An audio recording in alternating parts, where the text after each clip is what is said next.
వాస్తవంగా అంత గొప్ప ఆలోచన చేసిన వ్యక్తికి నిజంగా హ్యాట్సాప్ చెప్పాలి పవన్ కళ్యాణ్ గారు. ఎందుకంటే ముందు మనం ఇక్కడ సమాజంలో ఇక్కడ అభివృద్ధి చెందినటువంటి ప్రాంతంలో ఉంటూ కూడా ఇప్పుడు కూడా బ్రతకడానికి ఇబ్బంది పడుతున్నాం. మనకు అన్ని సౌకర్యాలు ఉన్నాయి, వాటర్ సౌకర్యం ఉంది, మనం అద్భుతమైన వాతావరణం మనకుంది, బ్రతకడానికి అన్ని అవకాశాలు ఉన్నాయి. కానీ మనమే ఇబ్బందులు పడుతున్న తరుణంలో కొండల్లో ఉండి వాళ్ళకి సరైన చదువులు లేక, అలాగే ఆర్థిక వనరులు లేక, తాగడానికి మంచినీళ్ళు లేక అధ్వానమైన జీవితం అనుభవిస్తున్నారు, అట్టడుగు వర్గాలుగా మిగిలిపోతున్నారంటే వాళ్ళు కొండ కోణల్లో ఉన్నటువంటి ప్రజలే.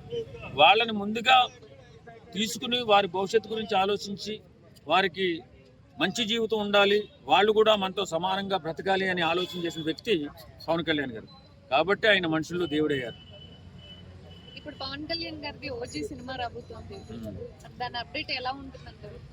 ఓజీ సినిమా గురించి పవన్ కళ్యాణ్ గారే చెప్పట్లేదు, మనం ఏం చెప్తామమ్మా. సినిమా బాగుంటుంది ఖచ్చితంగా. అలాంటి సినిమాని మనం ఆదరిస్తే 10 రూపాయలు ఎక్కువ వస్తే అవి కూడా ప్రజలకు ఉపయోగిస్తారు. కాబట్టి పవన్ కళ్యాణ్ గారు ఆ సినిమాని హిట్ చేసే బాధ్యత మనమే తీసుకోవాలి. ఓకే సార్, అట్లాగే ఇప్పుడు రోజా మన పేరునే నాని గారు మన పవన్ కళ్యాణ్ గారు పాత అన్న మాటలు ఏయో పాతవి చూసి అవన్నీ చూపించి మీడియా ముందు చూపించి ఇప్పుడు ఏం చేయట్లేదు పవన్ కళ్యాణ్ అనే ఫీలింగ్ కలుగుతున్నారు జనానికి. దాని గురించి ఏమంటారు? అది నీచ సంస్కారానికి, నీచ సంస్కృతికి అలవాటైపోయినటువంటి వైఎస్ఆర్సీపీ నాయకుల మనోగతం. అది వాళ్ళు ఎంత దరిద్రంగా బతుకుతున్నారంటే ఇవాళకి కూడా ఏదైనా ఇప్పుడు సమాజంలో మనం ఏం కోరుకుంటాం, సమాజ హితం కోసం కోరుకుంటాం, సామాన్యంగా మనిషిగా పుట్టినందుకు. కానీ వాళ్ళు నాయకులుగా ఎదిగినందుకు ఏదో ఒకటి కోరుకోవాలి కదా.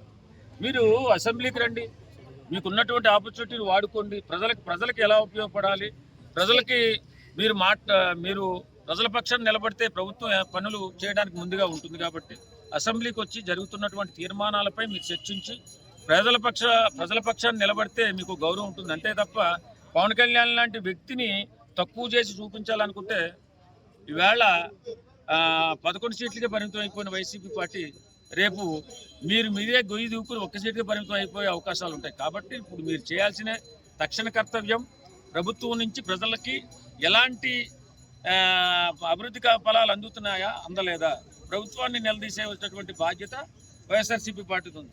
పవన్ కళ్యాణ్ పడి ఉంటారు. పవన్ కళ్యాణ్ ఎంత తొక్కాలని ప్రయత్నం చేస్తే అంత హతపాతాళానికి మీరు వెళ్ళిపోతారు తప్ప ఏం జరగదు పవన్ కళ్యాణ్ గారికి. ఎందుకంటే ఆయన పదవుల కోసమో డబ్బు కోసమో రాజకీయాల్లోకి వచ్చిన మనిషి కాదు. కాబట్టి ఆయన వదిలేసి ఎలాగా చంద్రబాబు నాయుడు గారు ఉన్నారు మీకు ప్రత్యర్థి, ఆయనతో మాట్లాడుకోండి. ఆయన పరిపాలన సరిగా చేస్తున్నాడా లేదా, ఆయన సక్రంగా ప్రజలకు ఉపయోగపడుతున్నాడా లేదా, వారికి తోడుగా ఉన్నటువంటి పవన్ కళ్యాణ్ గారు ప్రతి వర్క్లో ఆయన ప్రమేయం ఉందా లేదా, ఇలాంటివి చూసుకోవాలి తప్ప పవన్ కళ్యాణ్నే విమర్శించాలంటే మీకు ఈ జీవితం సరిపోదు, మీరు ఎందుకు పరిమాణాల్లోగా మిగిలిపోతారు.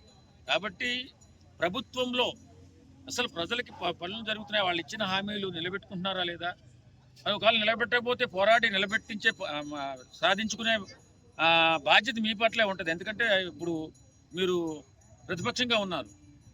ఓకే సార్, అలాగే ఇప్పుడు దాకా గెలిచిన దగ్గర నుంచి ఇప్పుడు దాకా పిఠాపురం వెళ్ళలేదు, అక్కడ నాగబాబు గారిని పెట్టి మొత్తం ఆయనే చూపిస్తున్నాడు, ఈయన ఎందుకు వెళ్ళటం లేదని ప్రశ్నిస్తున్నారు సార్. దాని గురించి ఏమంటారు? పిఠాపురం ప్రజలు పిఠాపురాన్ని బంగారం చేసేలా ఉన్నాడు పవన్ కళ్యాణ్ మాట్లాడుకుంటున్నారు. కారణం ఆయన వెళ్ళాల్సిన అవసరం లేదు. ఆయన ఒక పిఠాపురానికి ఎమ్మెల్యేగాని మాత్రమే గెలిచారు. కానీ ఈవేళ ఉప ముఖ్యమంత్రిగా, రాష్ట్రంలో మంత్రిగా, ఉప ముఖ్యమంత్రిగా రాష్ట్రం మొత్తం తిరగాల్సిన బాధ్యత, రాష్ట్రంలో జరుగుతున్నటువంటి కార్యక్రమాలపైన ఆయన చూసుకోవాల్సిన బాధ్యత ఆయనకు ఉంది. ఒక పిఠాపురం ఒకటే చూసుకోవడానికి లేదుగా, మంత్రి, ఉప ముఖ్యమంత్రి. కాబట్టి పిఠాపురాన్ని బ్రహ్మాండంగా అభివృద్ధి పదవులు ముందుకు నడిపించుకుంటూ వాళ్ళ అనుయాయులు నడిపిస్తూ ఉన్నారు. ఇబ్బంది ఏం లేదు. వర్మ గారు కానీ, లేకపోతే నాగబాబు గారు కానీ, అక్కడ ఉన్నటువంటి జనసేన నాయకులు అద్భుతమైన ప్రతి కార్యక్రమాన్ని అద్భుతంగా చేసుకుంటూ ఆ పిఠాపురాన్ని బంగారు పిఠాపురంగా తయారు చేసుకునే ప్రయత్నంలో వాళ్ళు ఉన్నారు. పవన్ కళ్యాణ్ గారు ఎప్పుడు వెళ్ళినా కూడా ప్రజల తరపున అక్కడ చేసే కార్యక్రమాలన్నిటిని కూడా పర్యవేక్షిస్తూనే ఉన్నారు. ఎప్పుడు వెళ్ళడం ఉంది, రాష్ట్రం మొత్తం చూడాలి. ఓకే సార్, అలాగే అనంతపురం వెళ్ళారు పవన్ కళ్యాణ్ గారు, అక్కడ వచ్చిన అభిమానులు కానీ పవన్ కళ్యాణ్ అంత అభిమానం అక్కడ ఉన్నారంటారు? కామన్ గా ఉంటారు కదా, మంచి వ్యక్తికి అభిమానులు ఎక్కడ ఉంటారు, ఎక్కడైనా ఉంటాడు. మంచి ఎప్పుడైనా బ్రహ్మాండమైన పాపులారిటీ సంపాదించుకుంటారు.